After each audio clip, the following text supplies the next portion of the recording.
In 2008, the entire world was watching banks collapse. But one bank was quietly doing something far worse. Not losing money, stealing it from their own customers. 3 million fake accounts, billions in stolen fees, and not a single person went to prison. Wells Fargo was founded in 1852. For over 150 years, it built a reputation as America's most trusted bank.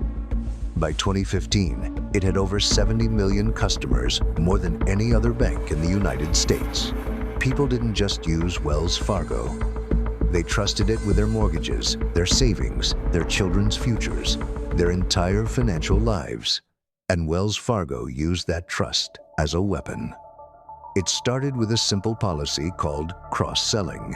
The idea was straightforward. If a customer has a checking account, sell them a savings account, then a credit card, then a loan.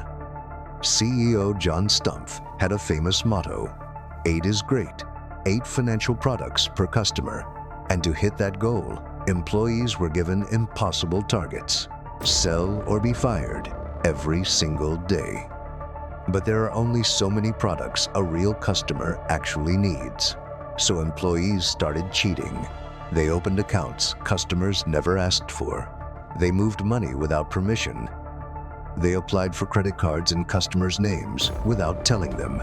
They created fake emails, fake PIN numbers, fake everything, all to hit their numbers, all to keep their jobs. And management knew.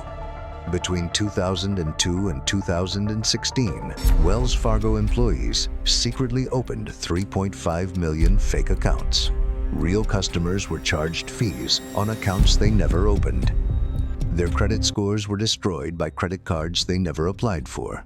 A U.S. soldier came home from deployment to find his credit completely ruined. He had no idea why. It was Wells Fargo. A retired teacher in California found 24 accounts in her name. She had only ever asked for one.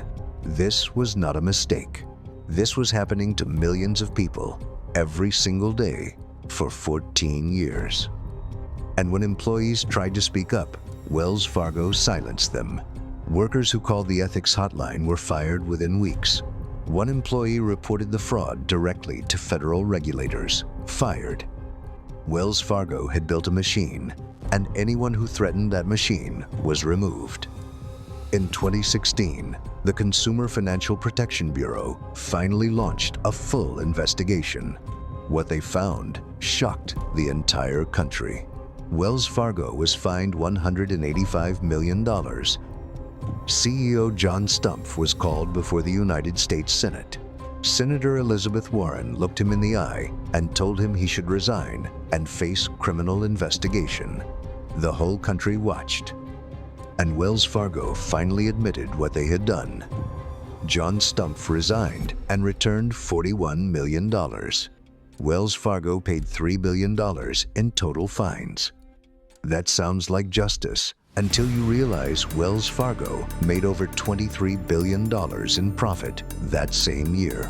The fine was less than 2 weeks of earnings, and not one single executive went to prison. Not one. The tellers and branch managers at the bottom, the ones who were threatened and pressured into cheating, they lost their jobs. But the people who designed the system, who set the impossible targets, who ignored the warnings for years, they kept their bonuses. They kept their mansions. They walked free.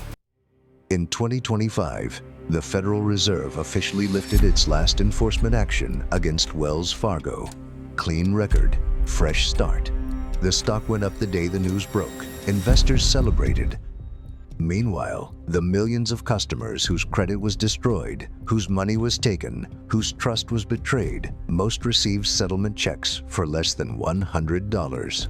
Some received nothing at all. The Wells Fargo scandal teaches us something deeply uncomfortable: that when profit becomes more important than people, corruption doesn't just happen, it gets built into the system. That the people at the bottom always pay the highest price. And that in America, being too big to fail means being too powerful to jail. Wells Fargo still has 70 million customers today. So I want to ask you one question. Would you still trust them with your money? Let me know in the comments. And if this story shocked you, you have absolutely no idea what we are covering next week. Subscribe to Dark Billions, because the biggest crimes don't happen in the streets, they happen in the boardroom.